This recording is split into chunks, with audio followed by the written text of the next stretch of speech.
No me gustan mucho las etiquetas, pero de hecho tengo que admitir que entré con las cualidades que yo tengo como pintor en el proceso de liberación de América Latina y de otros pueblos, ¿no?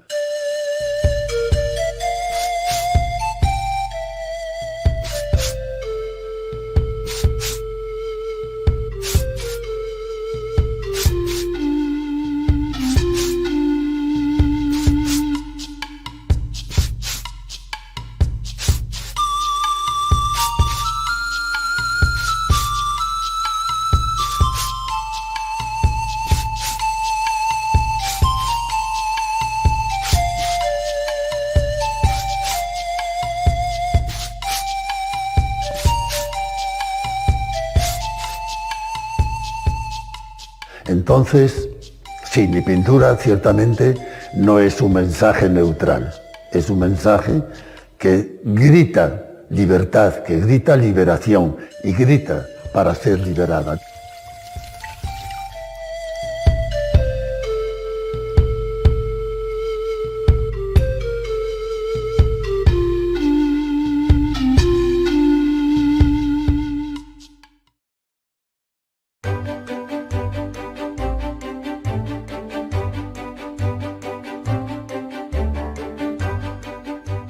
Yo nací en Villaviciosa,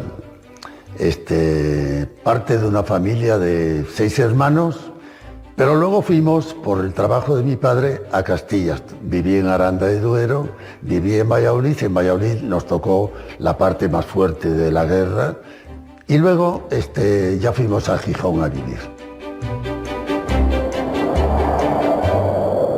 Una época de posguerra, como sabes, pues muy difícil para las familias, sobre todo las familias numerosas como la mía. Y entonces, yo vine a vivir con mis tías, con mi abuela materna y mis tías aquí a la villa, donde estuve varios años.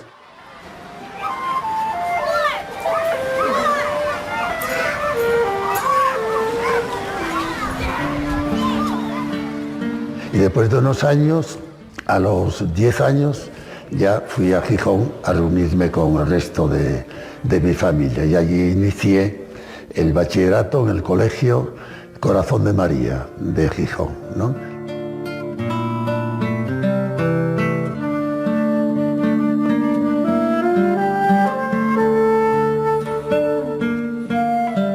Te puedo contar que de niño había con otros amigos, se juntaban en la casa de estos amigos y hacían misa.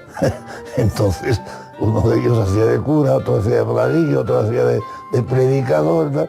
Y hacía misa. Yo no quería ser cura. En el bachillerato en Gijón yo tenía otros ideales, ¿no? Hasta que me encontré con un sacerdote en un campamento juvenil y entonces comenzó a hablarme de cuál sería mi futuro, qué perspectivas tenía yo, y ahí me sembró la inquietud de la vocación, ¿no?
Yo vi cómo se hacía el mural, pero yo no sabía que era una pintura mural. Yo veía la sombra de Paulino que se movía a través de los andamios, moviéndose de un lado para otro. Y decía, ¿y ese hombre qué estará haciendo ahí? Y ahora que lo estoy viendo, caigo en la cuenta de que yo he hecho muchas veces la escena de la Anunciación, pero jamás se me ha ocurrido pintar a los ángeles, solo la cabeza. Y tampoco pinto muchas nubes, no me gusta pintar nubes, me gusta más pintar la tierra, pintar la gente, pintar el mundo de hoy. Y no andar por las nubes. En las nubes no hay nadie, Dios no está en las nubes.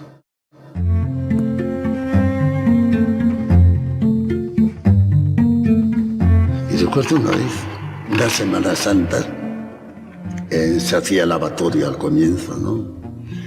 Y yo había oído, ya era chiquillo, había oído que después a los niños que se apunten para lavar los pies les van a dar un bocadillo. Y yo dije, bueno, yo apúntome. Estaban mis tías ahí. Y bueno, la que me cayó después. ¿Y cómo se te ocurre ir ahí a que te laven los pies? Mezclado con esos niños probes, ¿qué va a decir la gente de nosotros? Fíjate, mi familia no era una familia rica, era una familia de... Mi tía Trinidad trabajaba en la fábrica como una obrera más. Mi abuela tenía un puesto en el mercado y ahí se ganaba la vida. Eran personas muy sencillas. Tía Nieves era modista y yo me he mezclado con los pobres, con la pobrería del mundo. Y me he sentido mejor que con otras personas que no tenían tantos recursos. Me he sentido bien entre los pobres y he aprendido más de los pobres en mi vida que las clases de teología. Yo aprendí teología entre los pobres.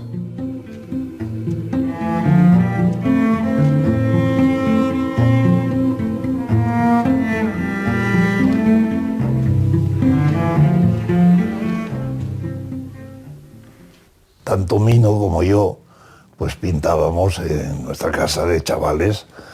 Y yo creo que Mino siguió un poco mi rastro, lo que ocurre que yo dejé la vocación pictórica, digamos, por la de las letras. Acabé dedicándome a las letras y Mino siguió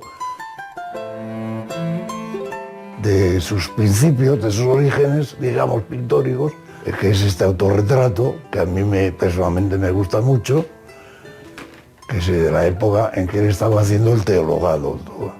Verás, tiene su sotana, y mira, y verás que al fondo hay un caballete, o sea que es en la época en que él empezaba a pintar y a entregarse a la pasión de la pintura, ¿no?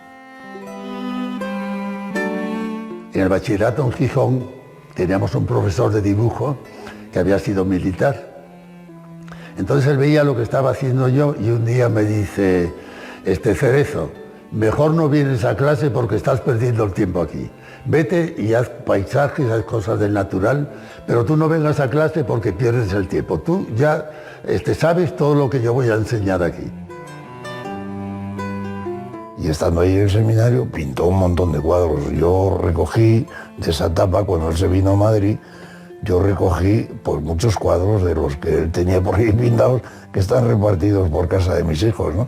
Acabé en la carrera del seminario, me ordené sacerdote y me pidieron que hiciese la carrera de Bellas Artes en Madrid. Madre, mira, aquí está Mino. ¿Le ves ahí a la derecha? Ese es Mino. ¿Está ahí bautizando el que está? Bautizando a uno de mis hijos. Acabé Bellas Artes. La dirección de la escuela me pidió si me podía hacer cargo de la asignatura de arte sacro. Efectivamente lo hice y así comencé durante 3 años a trabajar como docente, pero vi que la enseñanza no era mi vocación, ¿no?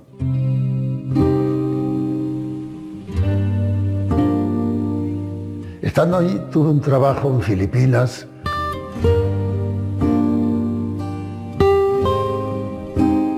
Y ese contacto con el mundo pobre me cambió totalmente el panorama. Yo que vivía en un ambiente universitario en Madrid, me di cuenta de que eso no era para mí. Y me ofrecí a ir a América Latina. Me pidieron que organizase un grupo de claretianos para crear la misión en Juanjuy, Saposoa y Bellavista, a orillas del río Guayaga, que es un afluente muy bello del Amazonas. Y ahí comencé mi etapa de América Latina.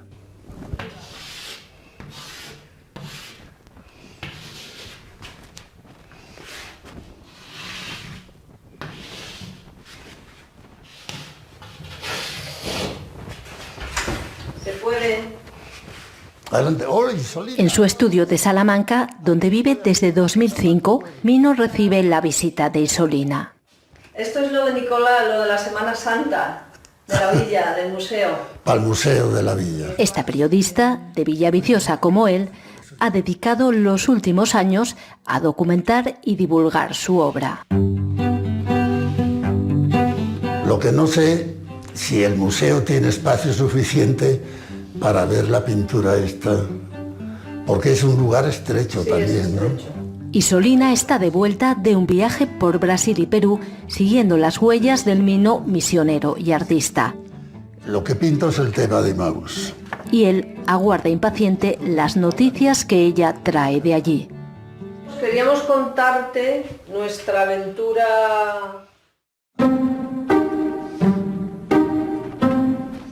Vamos por aquí, hay un rincón muy bonito que se ve la catedral. Ah, no tengo llaves. Bueno, no importa. Ya vamos. Bueno, y entonces, ¿qué tal? ¿Cómo os fue por Perú? Perú y Brasil. Por Perú tienes un club de fans. ¿Tú lo sabes? Después de 50 Hombre, años. Claro, fíjate, que se mantenga esa amistad, ¿no? Y todos son ahora profesionales y gente muy comprometida. Walter, Pepe, dos Pepes, Pepe Matos y Pepe, los todos trabajando. Mi vuelo sale a la 1:45, estoy yendo para Tarapoto y Juanjuy a ver los murales de Mino. En el aeropuerto de Lima, el recuerdo del misionero asturiano reúne a estos tres amigos. En los años 70, siendo niños, formaron parte de su grupo de catequesis. Entonces vivían en Juanjuy, una ciudad de la Amazonía peruana, a la que vuelve ahora Walter. Buen viaje, Walter. Buen viaje, amigo. A todos ellos, aquella amistad les dejó huella. Lo vamos a decir con franqueza, muchos de nosotros veníamos a veces de hogares un tanto disfuncionales, ¿no? Yo no tenía padres, mis padres estaban separados, y algunos los que los tenían era una familia disfuncional muchas veces, entonces él fue como un padre para nosotros, ¿no? Nos guió, nos formó.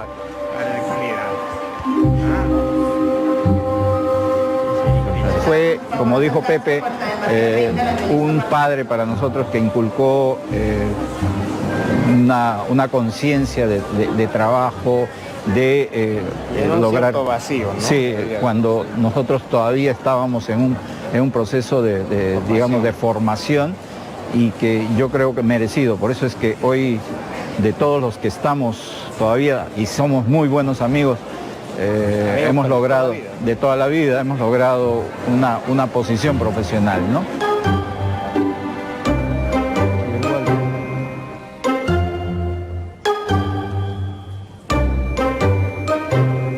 ¿Y cómo fuiste a Juanjuy? Allí fuimos en avión.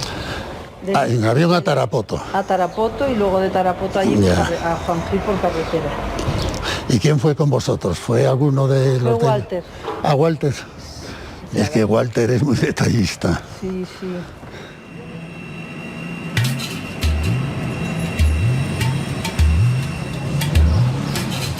De camino a Juanjuy, primer destino del misionero asturiano en América Latina, Walter aterriza en Tarapoto.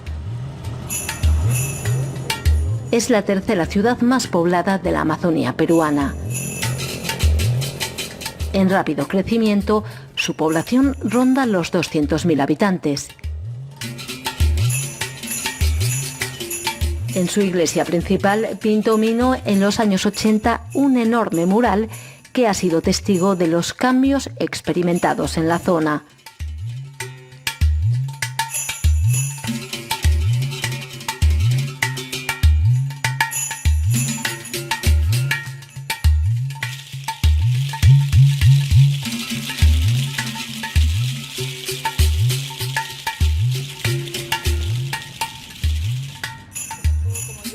Testigo no indemne, al entender de Clara Rodríguez, anfitriona de Walter en la visita al concurrido templo. Esta historiadora del arte hizo su tesis doctoral sobre la obra del asturiano y ha viajado desde Lima en su deseo de seguir de cerca la conservación de los murales. Bueno, Walter, estoy realmente preocupada por las circunstancias de la iglesia, del mural. He tenido la información de miembros de la iglesia, laicos activos, de que hay un proyecto de remodelación de esta iglesia. A mí el párroco actual me ha indicado que el mural no se va a tocar. Sin embargo, dentro del plan de remodelación está hacer una entrada debajo de uno de los paneles del mural. Y yo considero que construir algo como eso por debajo de una estructura tan delicada los va a poner en riesgo de todas maneras. Y se viene abajo todo. Exactamente, se viene abajo un panel y tú ya sabes. Porque entiendo que hay un proyecto de construir un campanario, entiendo que el presbiterio va a pasar del lugar de estar hacia la, digamos, lo que sería la pared lateral desde la entrada a estar al frente de la entrada. Eso cambia mucho el sentido de esta iglesia cuando fue planeada en 1971. Que estaba planeada para ser una iglesia que acoja, donde el presbiterio está mirando hacia el mural, donde lo primero que te acoge es la comunidad sentada. La iglesia pueblo de Dios. Muy relacionada a la doctrina social de la iglesia. E incluso los principios de la teología de la liberación, que supongo que tiene que ver un poco la polémica, probablemente va por ahí. Claro, incluso todo este proceso de cambio de la iglesia y que Cuando fui a América iba con la idea de un trabajo más estrictamente sacerdotal, un trabajo pastoral, sacramental, catequético, pero dejando un poco el arte. No quería volver a pintar, sino dedicarme a vivir mi vida como sacerdote en la práctica pastoral, ¿no? Me di cuenta inmediatamente de que eso no era posible ni era conveniente, de que el arte también podía ser un vehículo transmisor del mensaje evangélico, ¿no?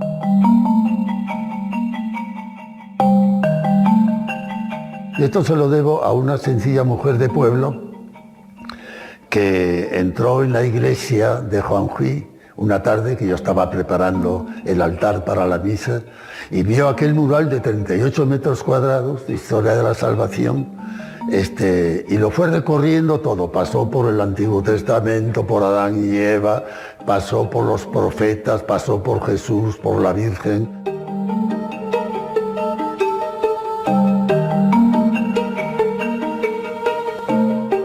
Y al llegar al final del mural, donde hay una mujer llorando por la muerte de un niño que está en un cajoncito a los pies, la mujer se quedaba quieta, saca una velita de una mochila, la enciende, la pone en el piso y se pone a rezar. No a un santo, sino probablemente recordando alguna experiencia suya, tal vez un hijo muerto, ¿no? Y aquello me trastornó totalmente. Yo dije, es absurdo que dejes de pintar. No, vuelve a pintar porque la pintura, tu arte puede servir para transmitir la buena noticia del reino, ¿no? Y así comenzó una etapa diferente, uniendo lo sacerdotal con el arte y el arte con lo sacerdotal. La iglesia que tanto significó en la trayectoria del Padre Mino es obra completa suya. Fue él quien la diseñó, reservando para ella un panel de 38 metros de largo en el que pintó su primer mural latinoamericano, una historia de la salvación. El templo acoge hoy a una comunidad que ha cambiado mucho en estas 3 décadas largas transcurridas, tanto que a Clara y a los de su generación y posteriores le hablan de una historia que no conocieron. Una historia convulsa en la que la comunidad estaba fuertemente organizada y la iglesia era un actor social muy involucrado en los problemas de la comunidad. La iglesia cumplió en esta zona un rol que por mucho tiempo no cumplía el Estado, que era organizar, que era capacitar, que era educar. Y el síntoma que yo presentaba, que era no conocer sobre Maximino, no conocer sobre el movimiento popular de mi propia región, no es accidental, porque durante el movimiento popular, en las últimas décadas del movimiento popular, o estamos hablando mediados de los 80s, 90s, se insertó el terrorismo y generó mucho caos, mucha muerte, mucha confusión, mucha deserción del movimiento popular.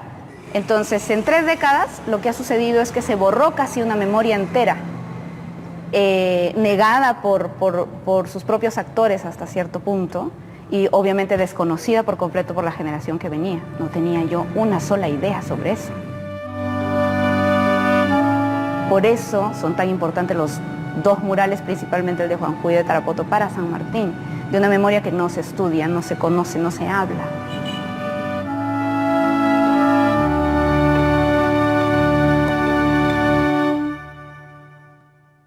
En algunas de las entrevistas siempre salía el tema del avión, el famoso tema del avión.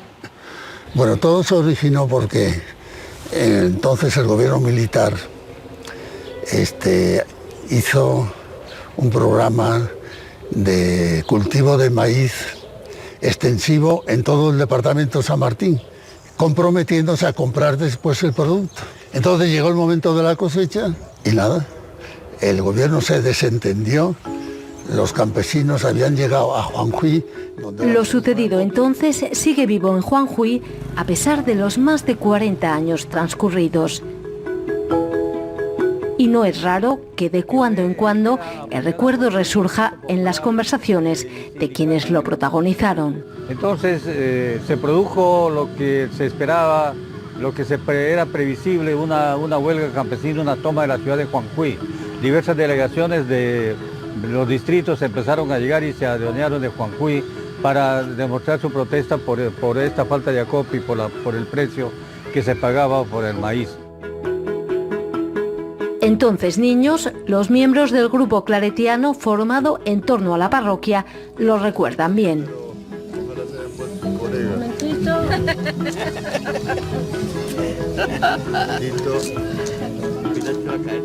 Había una sobreproducción de maíz, que el maíz había perdido el precio, no tenía precio el maíz.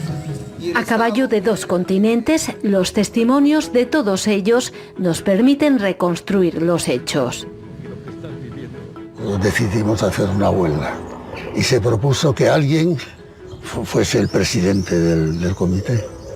Entonces me eligieron a mí.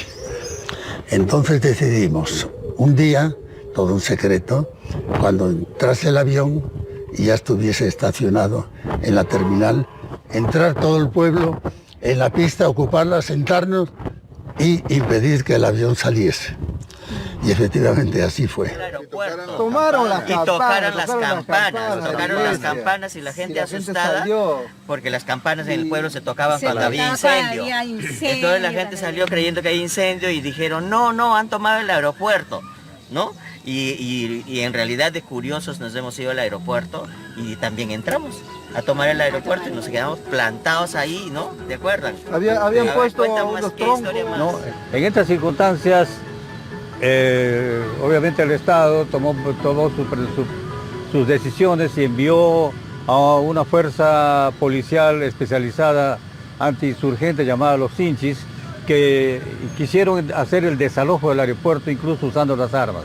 La acción decidida de mucha gente, entre ellas la presencia del padre Maximino, impidió que esta gente usara las armas contra el pueblo.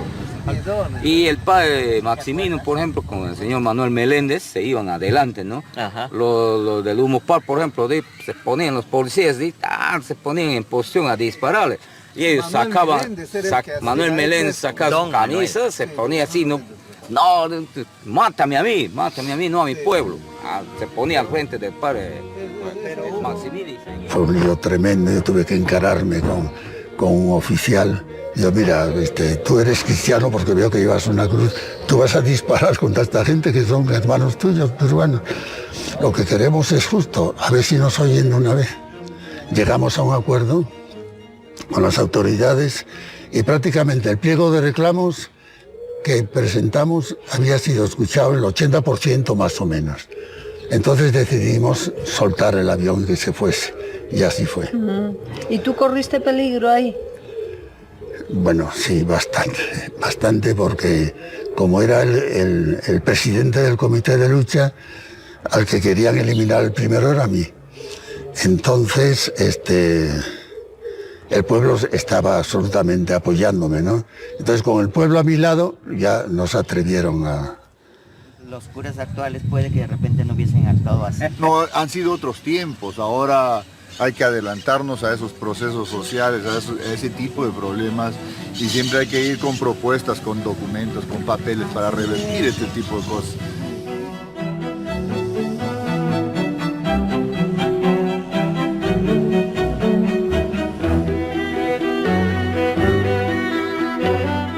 Autoridades y pueblo hablábamos el mismo lenguaje. Ahora no, hay un divorcio tremendo entre las autoridades, ¿no?, y el pueblo. Esa es la diferencia que yo encuentro entre cuando estuvo aquí el padre Maximino y lo que estás viviendo hoy. Ese era el concepto, ese en resumen, lo que se podría decir del accionar de Maximino Cerezo Barrero. La iglesia junto a los pobres, de lo contrario dejaba de ser iglesia, era más o menos su concepto. ¿Y tú crees que dejaste huella allí? Bueno, no sé si dejamos huella. Yo creo que todos los claretianos que estuvimos dejamos parte de nuestra personalidad allí, ¿no? Todos trabajando juntos, porque las decisiones se tomaban en grupo. Yo agradezco a Mino haber desarrollado en mí, haber ayudado o contribuido a desarrollar en mí esa sensibilización por sentir cercanamente el sufrimiento de la gente.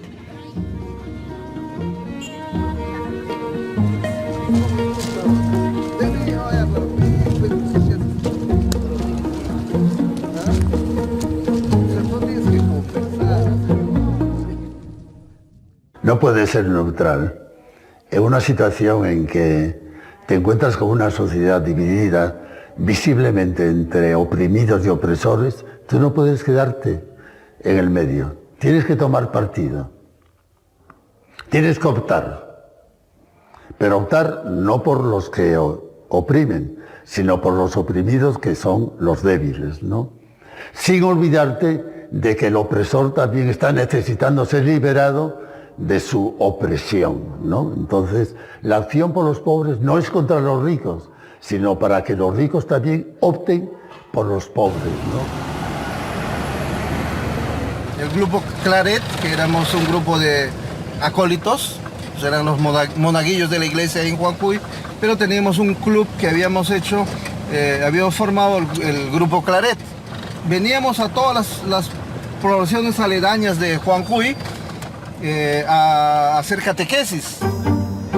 45 años después, 3 de los integrantes del grupo reviven uno de aquellos viajes en los que acompañaban a Mino.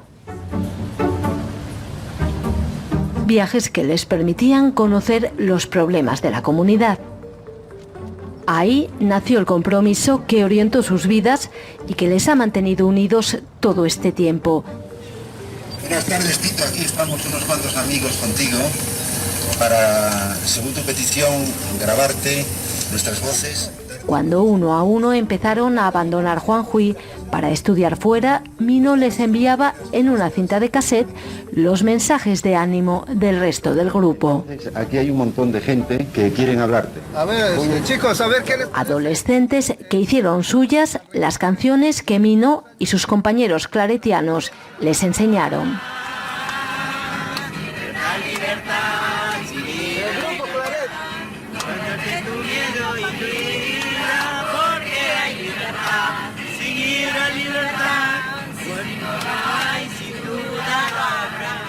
Nos enseñó a ser libres, libres en el buen sentido de la palabra, a elegir y saber elegir. Yo creo que eso ha marcado... Y a pensar desde los intereses de todos los demás del conjunto. Este pueblo necesita tal cosa y eso es lo que hay que buscar juntos como pueblo, ¿no? Porque hay libertad, la libertad. Hemos sido unos chicos privilegiados en ese sentido. Yo agradezco a ellos mi formación en todo aspecto, ¿no? En todos los aspectos, como seres humanos, como personas, como profesionales también, que en el campo que tenemos que desarrollarnos, pero siempre poniendo adelante la dignidad humana, ¿no? Entonces, las personas. En su visita a los campesinos, los antiguos integrantes del Grupo Claret se encuentran con una realidad que es distinta en las formas, pero no ajena en el fondo a la que vivió el misionero asturiano. ¿Cuál es la situación? Claro, mira, nosotros estamos organizando una asociación, una cooperativa, y ahí estamos tratando, luchando, enfrentando a la plaga que estamos teniendo hoy por este tiempo. A partir de un cacao. El maíz dio paso a la coca, que trajo tanto dinero como convulsión. Ahora centran en el cacao sus esfuerzos.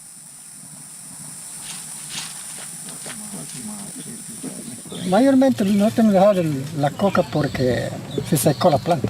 Se secaba, o sea, ya estaban haciendo efecto los procedimientos que utilizaban desde el aire.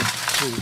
El cacao nos compraban a $1.25 y la coca nos compraban a $1.200 el kilo procesado. Nosotros estamos en Huicungo, donde teníamos una pista de aterrizaje de coca, donde se despachaba 20, 30 vuelos diarios de coca.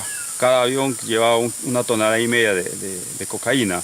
Entonces se erradicó a las cabezas y entonces, como no hubo financiamiento, todo el sistema económico que se movía a través de la coca se ha caído. Entonces nosotros de manejar dólares pasamos a manejar céntimos y nos quedamos en una pobreza total.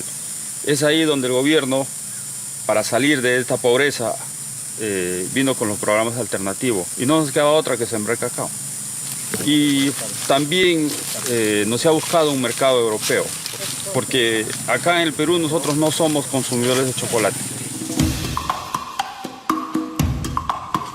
8 días.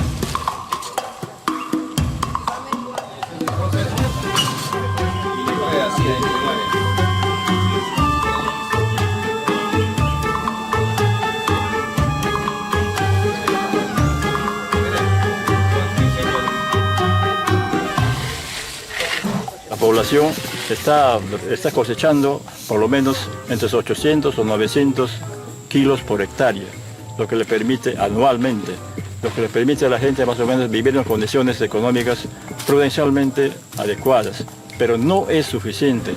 Acá nos están acostumbrados al monocultivo. El monocultivo es dañino también.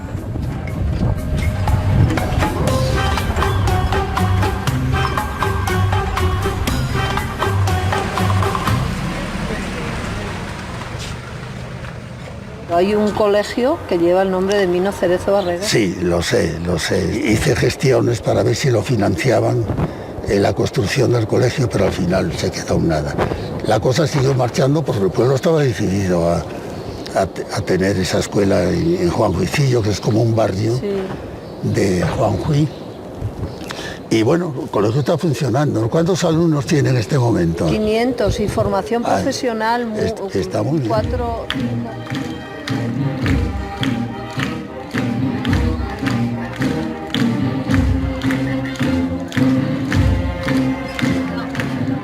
Nosotros venimos de Asturias. Yo nací en Villaviciosa, el mismo pueblo donde nació el padre Maximino. Entonces, Maximino, que en su pueblo es casi desconocido, pues es muy emocionante ver cómo aquí en Juanjuy, en Perú, pero en Juanjuy sobre todo, pues le tenéis mucho cariño y lo tenéis muy presente. Maximino Cerezo Barreto, ese nombre de mi institución, por sus aulas muchos han pasado, es orgullo de vida. Hacia 1990, una década después de que el padre Cerezo dejara Juanjuy, la población promueve un colegio que lleva su nombre. Los profesores que imparten clase ahora no conocieron personalmente al misionero, pero están al tanto de la labor que realizó en esta comunidad. Estamos constantemente enseñándoles a ellos el ejemplo de vida que es para nosotros. Los jóvenes, los niños son de condición muy humilde, ya que vienen de los caseríos que están alrededor de nuestra ciudad, ¿no? Y por la cual muchas veces no contamos con suficiente presupuesto para cubrir todas estas necesidades que ellos requieren.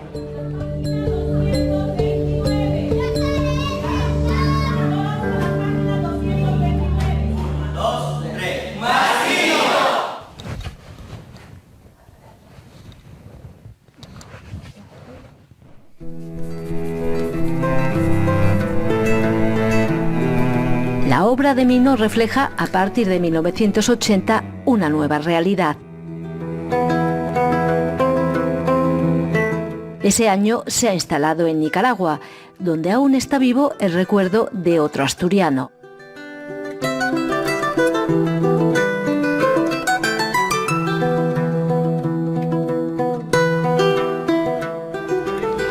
Con este ángulo y una carga son 82. Tenía con él una relación de mucha proximidad, si quieres ideológica, si quieres comprometida, ¿no? Por supuesto, yo no me sentía con valor como para coger un arma, sino luchar desde otras fronteras, desde otras trincheras. Él optó por una opción que yo respeto y que yo admiro, ¿no? Mis armas, mis trincheras eran otras. Era el trabajar en la misma línea, con los mismos objetivos que buscó Gaspar, pero con otra herramienta, con otras armas en mis manos, ¿no? El color, la pintura, el mensaje, la imagen, rescatando al pueblo de su opresión.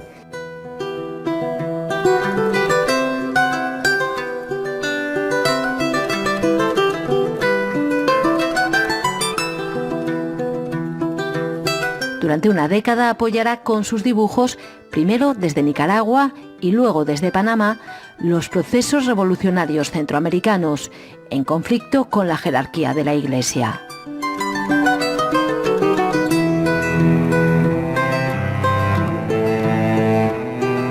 Dejé Centroamérica el año en que los gringos invadieron Panamá para llevarse a Noriega. Y entonces ese año yo volví a Perú, pero no ya a la región donde había estado trabajando, sino a hacer un trabajo más latinoamericano desde Lima como centro operativo. Y es la etapa en la que produzco más murales en América Latina. Recorro todo el continente de norte a sur y tengo murales prácticamente en todos los países, menos Honduras. Tengo hasta en Estados Unidos.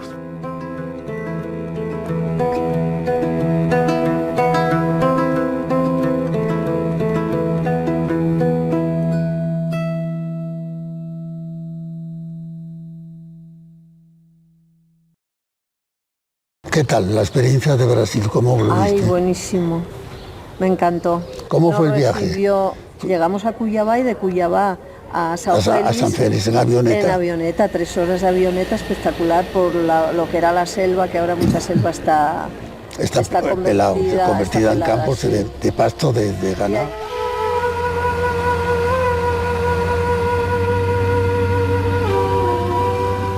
Esos viajes por Latinoamérica le llevarán repetidamente a Brasil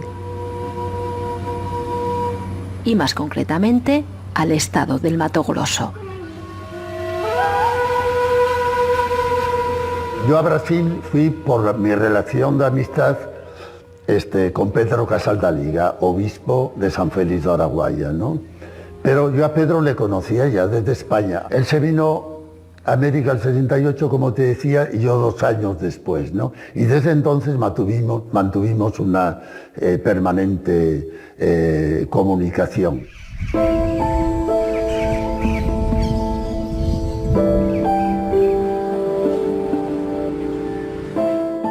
Vengo de Asturias. ¿Qué tal está? Pedro Casaldáliga falleció en la ciudad de la que había sido obispo, San Félix de Araguaya, en agosto. Tenía 92 años. De Mino. Unos meses antes, en noviembre, le visitamos en su casa. Un abrazo. El Parkinson le había postrado y alejado de la actividad incansable que desplegó en defensa de los campesinos y los indígenas de la región. Una defensa que le puso en el punto de mira del poder político y económico del país, pero también de la jerarquía eclesiástica. Años muy duros de los que dejó registro el artista asturiano en sus murales. Esos mismos dibujos acompañaron a Casaldáliga el resto de su vida desde las paredes de su dormitorio.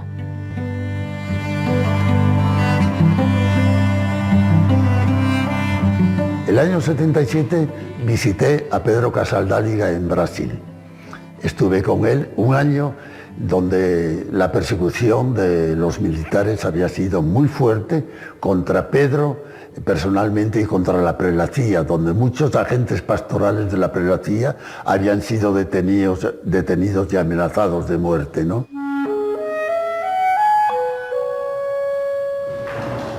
Y él me encomendó hacer una pintura en la catedral, el edificio que acababa de ser construido. Y entonces tomé como tema su famosa carta pastoral denunciando la esclavitud que sufría el pueblo de la región de San Félix de Araguaya, ¿no? Esa relación con Pedro continuó hasta el final y yo realicé 12 pinturas murales en la prelacía de norte a sur, en diferentes lugares. Medio siglo ha pasado desde que se pusieron los cimientos de esta catedral y de la prelacía. Tiempo de cambios que han afectado más a las formas que al fondo de la situación. Ya no es más aquel contexto de dictadura militar, de represión policial, militar, de persecución por cuestiones de tierra, pero la opresión, la exclusión sigue prácticamente la misma, porque el latifundio se está reorganizando.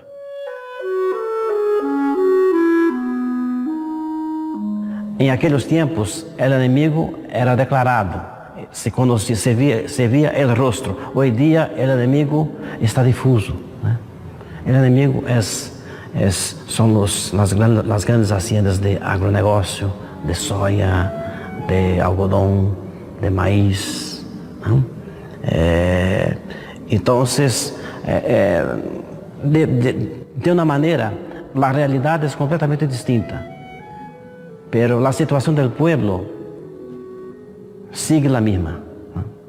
Sufrimiento, exclusión, marginación social, opresión, injusticia, desigualdad.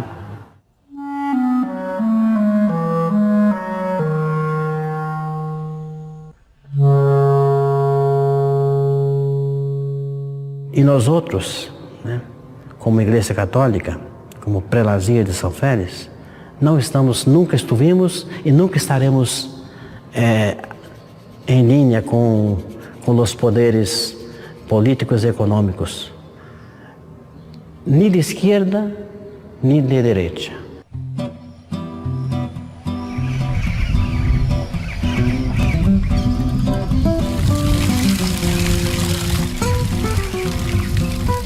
São Félix es, a pesar de todo, una ciudad tranquila. A orillas del río Araguaya cuenta con algo más de 10.000 habitantes. Entre ellos ya no están los claretianos. La congregación de Mino, a la que pertenecía también Casaldáliga, se trasladó tiempo atrás. Hasta su reciente fallecimiento, el cuidado del obispo emérito quedó en manos de los agustinos. Ellos mantienen vivo el espíritu de denuncia y también la obra social impulsada por el catalán. Labor de la que se benefician los campesinos a través de microcréditos, de asesoramiento o de la búsqueda de mercado para sus productos.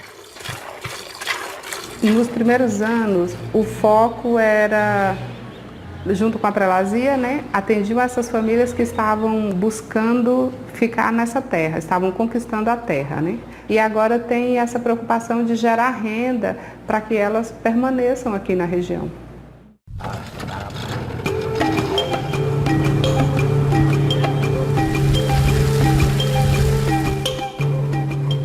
Siguiendo los pasos de Mino Cerezo, nos dirigimos a Santa Teresiña, una población situada a 130 kilómetros aguas arriba del Araguaia. Y lo hacemos por un río que tradicionalmente fue la vía de comunicación entre las poblaciones de la zona. La construcción de una carretera paralela al cauce, un centenar de kilómetros hacia el oeste, se llevó el ajetreo de estas aguas hasta el punto de que hoy es muy difícil encontrarse con nadie.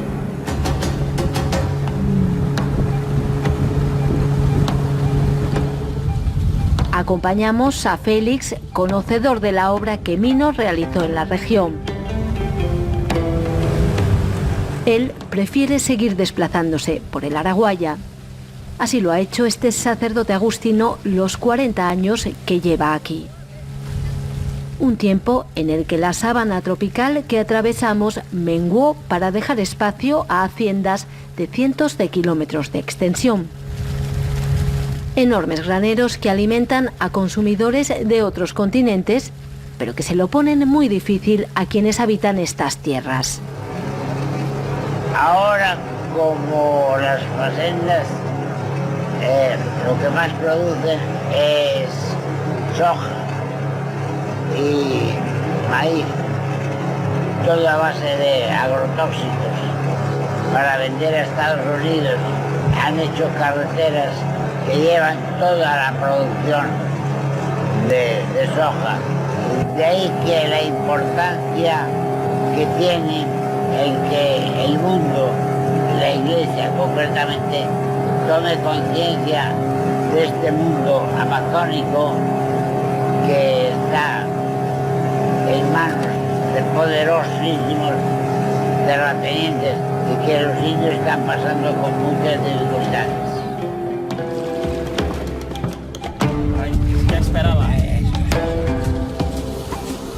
Camino de Santa Teresiña nos detenemos en Luciara. Un mural de Mino pintado en 1993 preside la iglesia y en él la lucha del pueblo contra los poderes que le oprimen representa el Magnificat, el canto de María adaptado a la realidad que viven los feligreses.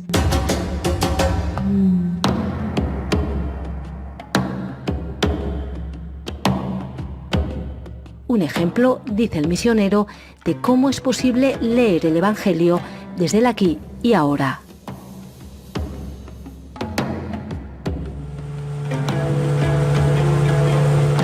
Una máxima que guió su producción en la región y que encontramos en su versión más cruda en nuestro destino.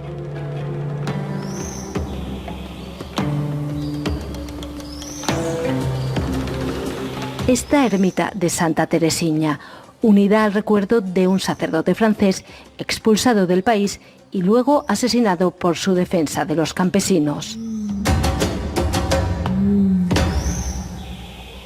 Él viene aquí y le contamos la historia de la facenda y de los pequeños campesinos. Alguien le dijo que pensaba que no había pared aquí ninguna buena para pintar, y cuando él entró por aquella puerta de la derecha, gritó, dice, pero bueno, ¿quién dice que no hay pared? No ven que esa pared de frente está gritando, píntenme, píntenme.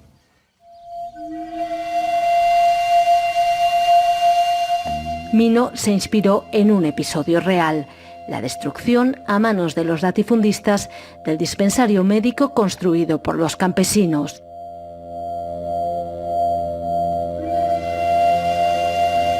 uno más de los episodios de violencia sobre los que se asienta la historia reciente. Entonces él trató de pintar lo que había sido la historia. Y la historia es fácil, es simplemente un evangelio. No se puede servir a Dios y al dinero. Al Dios de Mamón, al Dios dólar, al Dios dinero y al Dios de Jesús.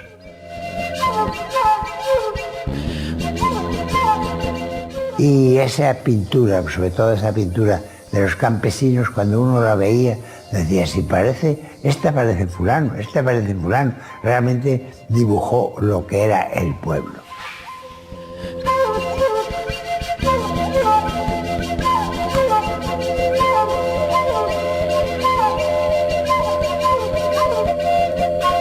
Mino ha divulgado con sus cuadros todo nuestro pensamiento, todo nuestro trabajo.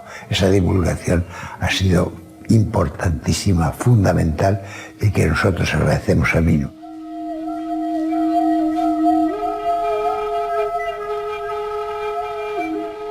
Esos murales han sido declarados del patrimonio histórico artístico del estado de Mato Grosso en Brasil, de manera que nadie los puede tocar.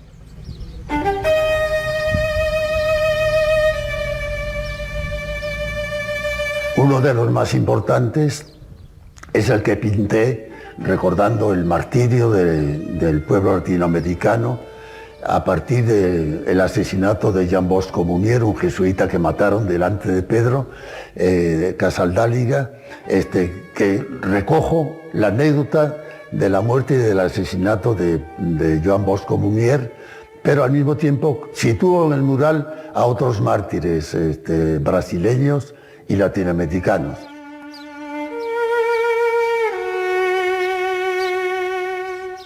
Esse é o Santuário dos Mártires da Caminhada. Ele é um centro de espiritualidade, né? Essa terra do Araguaia, da Prelazia de São Félix, ela é marcada pelo sangue de tantos homens e mulheres que lutaram a favor da vida. De 2 dias ele já me enviou.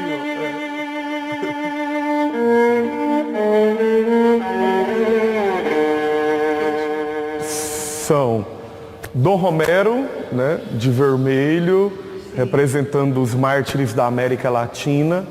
Padre João Bosco, este que foi falecido, foi assassinado aqui próximo. São histórias que o povo daqui também viveu. Então, como essas histórias foram vividas pelo povo, ainda é muito forte, é muito vivo, o pessoal tem devoção e se fortalece com essas histórias.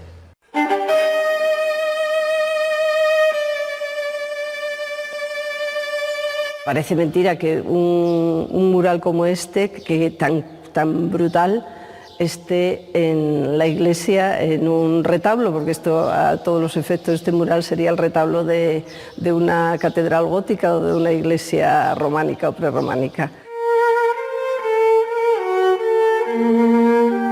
Sabemos que aquí hay muchos de estos murales que algún obispo quiso tachar y quiso pintar con cal. Y si aquí es difícil ya que se vea, en España sería imposible un mural de Mino tan crudo, porque es la realidad tan cruda que a veces la realidad nos da miedo verla, y entonces aquí está a flor de piel.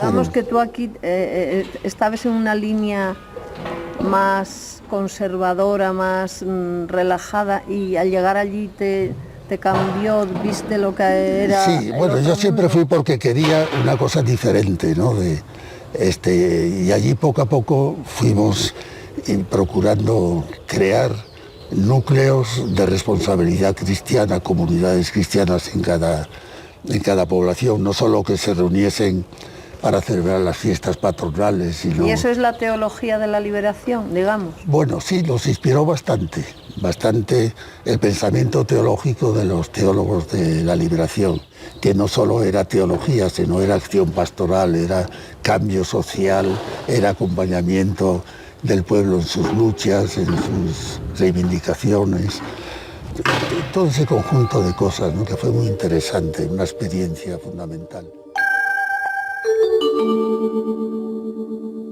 Le pueda...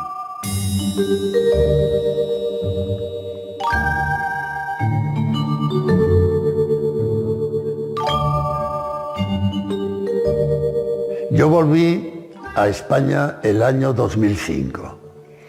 La congregación y mi provincia religiosa a la que pertenezco había dejado la misión, que pasó a manos de unos sacerdotes diocesanos de España, de una diócesis de España.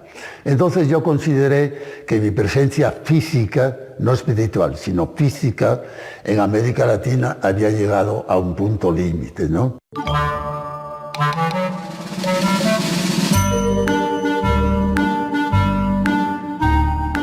Yo elegí Salamanca y ahí comencé una etapa completamente diferente, ¿no? Sin desligarme de América Latina. Hasta que un buen día me escribe un profesor del Instituto de Villaviciosa diciendo que ha descubierto en internet trabajos míos y que ha descubierto que yo soy de Villaviciosa. Y él es profesor de religión en el Instituto Víctor García de la Concha. Y que ha hablado a los alumnos suyos, les ha hablado de mi trabajo, de que un natural de Villaviciosa es un pintor conocido en América, pero que no se le recuerda como tal en Villaviciosa, y que me querían hacer una entrevista.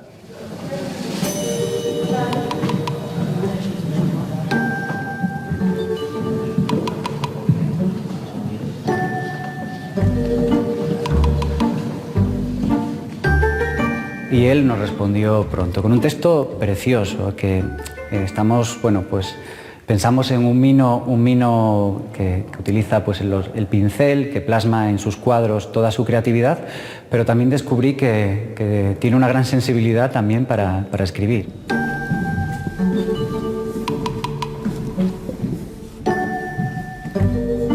Me inspira como sentimientos, como, no sé, una situación en la que no sabes qué hacer y no sabes qué pensar, no sé. Como un problema. Esto parece a una cruz, pero luego resulta que allí ya empieza a ser la cruz que no llega del todo vertical, porque está buscando otra cosa. Y luego ya la exageración, y cuando vamos a estos otros, que ya no hay verticalidad ninguna, está la cruz tumbada. ¿Cómo explicas eso? Bueno, pues en unos tenemos el punto final y en otros a lo mejor puede ser el proceso de la... Y el cuadro es, o sea, desde mi punto de vista, es expresar todo lo que quieres hacer, pero no puedes porque no hay forma de hacerlo. Coincidiendo con Ángel Valle, compañero en Villaviciosa, pues en las horas de café que compartimos en la cafetería del instituto, surge esta historia. En ese momento ya empezamos a ver, bueno, pues aquí hay que hacer algo más, tenemos que dar a conocer la obra suya, la obra y la vida.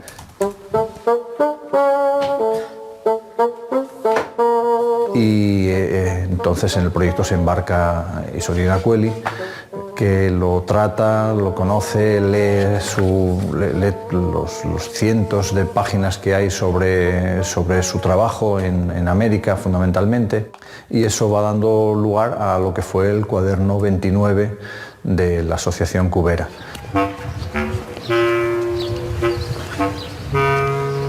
Cómo quedó de guapo esto, muy guapo, está bien repintado, la casa de esos molinos, o sea, de los Sevilla, que la han reformado y la han dejado estupenda, o sea, y la fase siguiente, en la que fuimos enredando a Mino, creo que en principio contra su voluntad, porque es un hombre muy reacio a la exposición pública, conseguimos convencerle de una exposición en su Villaviciosa natal. Hola. Buenas tardes. Sí. Oye, hombre, Carlos, tú me metiste todo el Carlos, profesor de religión, tiene la culpa de todo esto que nos están organizando. Sí, coincidimos cuando remontaste la charla. Él es el culpable de todo esto. Bueno, en Villaviciosa, como siempre, como todos los pueblos, me imagino, Mino, ¿qué pasa? Que no lo conocías, hombre, si Mino de toda la vida.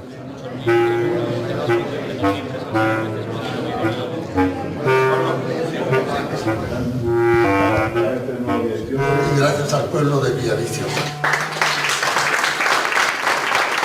Me imagino que no habrá sido fácil escoger qué cuadros quiere que formen parte de esta colección, ¿no? Bueno, la verdad es que yo tengo poca obra de Caballete en mi vida. He comenzado a trabajar lo que está aquí, casi todo, en mi segunda etapa de mi vida en Salamanca. De toda la vida, claro, de toda la vida, pero era una persona de la que no conocíamos su obra ni la trascendencia de su obra.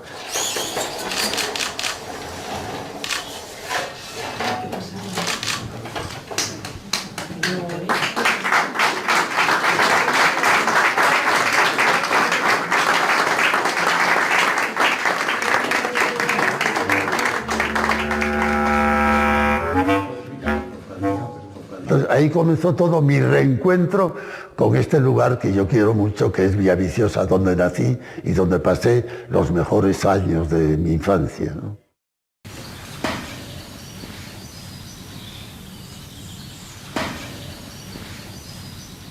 Puntal y Puerto Solo, playa triste de Asturias, playa triste de octubre,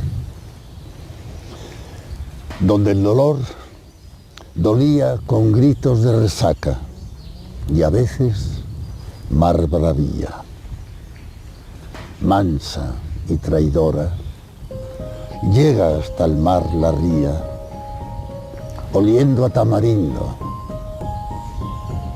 maíz y buena sidra, Puntal y Puerto Solo.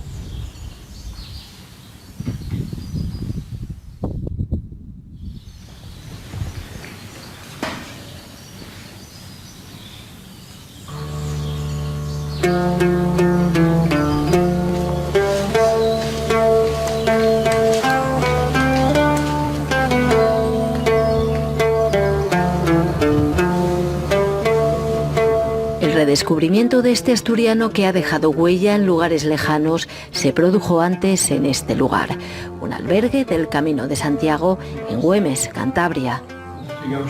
¿Tú te acuerdas cómo pusimos en marcha todo este proyecto, Ernesto? Yo lo que recuerdo es que cuando hubo esa actividad tan interesante sobre los indígenas, estaban imágenes de Mino en la misma sala de proyecciones, ¿no? Y entonces, al ver aquello, dijeron, oyes, qué bien si Mino pudiese hacer unas pinturas de la ermita de Güemes. A mí me encantó, Ernesto, la forma de la ermita. Las 6 paredes eran como una tentación.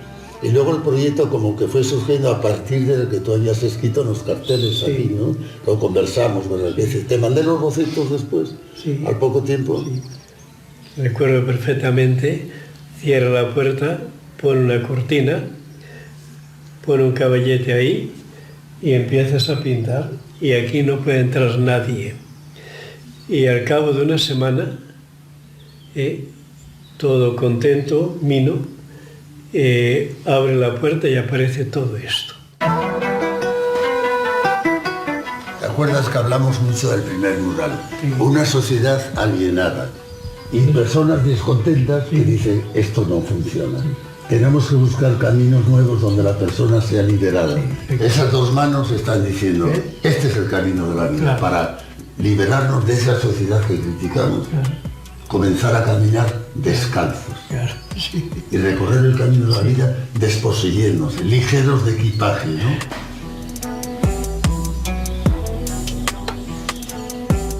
Nosotros explicamos, creo que no deformamos nada tu idea, y que hay 3 grandes poderes que nos manipulan, que es el poder económico, el dinero, que es el poder, la mala política, corrupción, ¿Y qué es el poder? Religión, mala religión. En el espacio, la observación, la meditación, el descanso de los que llegan al albedrío como peregrinos, ¿no? Porque aquí se sientan y se sienten. Se sientan cómodamente y se sienten bien. Se sienten acogidos, se sienten como formando parte. Es el camino, ¿eh? Se supone que está en el camino de Santiago, pero como ellos, sobre todo Ernesto lo explica muy bien, pues es el camino de la vida, ¿no? Vamos andando, vamos caminando, vamos luchando, vamos sufriendo, nos vamos levantando y llegamos al final. Sí. ¿Qué te preguntó esta mujer, no? Sí, ¿cómo te conocí? Luchamos por una iglesia un poco más evangélica, un poco más que siga de cerca al Jesús del Evangelio, ¿no? Una iglesia servidora, una iglesia samaritana, una iglesia, como dice el Papa Francisco, que huela a oveja porque está muy cerca de los fieles, aunque esa comparación de los fieles como ovejas no me gusta mucho, ¿no?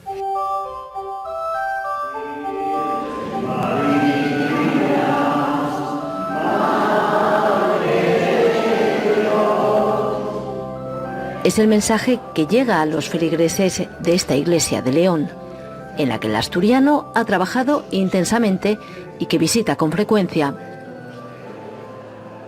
Los cuadros que rodean al Cristo sirven al párroco para explicar el Evangelio.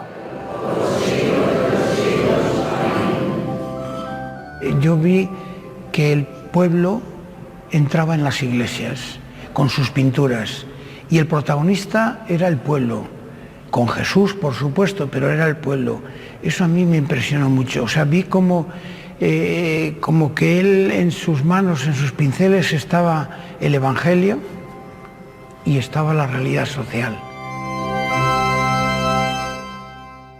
Seguir a Jesús y escucharle es, por supuesto, estar atentos a lo que nos dice. Bueno, pues eso es lo que yo he querido transmitir a través de mi trabajo de pintura a lo largo de todos estos años y con el tema que continúa.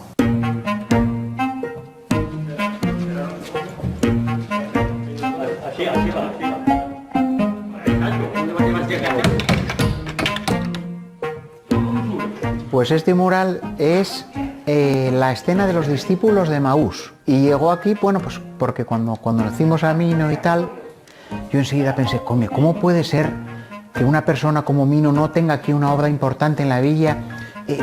Vaya buena idea que sería que pudiéramos tener aquí en la villa que lo vio nacer, pues un mural de él y tal. Y la verdad es que me costó mucho trabajo convencerlo, pero mereció francamente la pena, ¿no?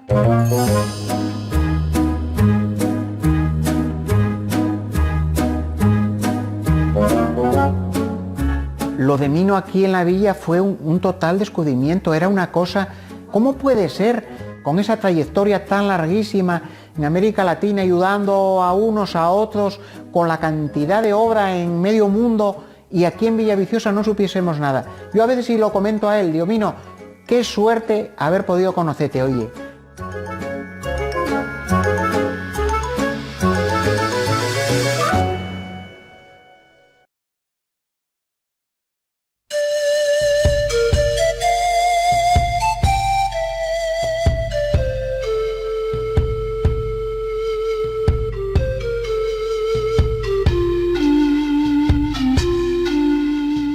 El pintor Cayemí y el cura Cayemí se pusieron de acuerdo y así estuve caminando hasta ahora, que sigo ejerciendo la pastoral y al mismo tiempo pintando, ¿no?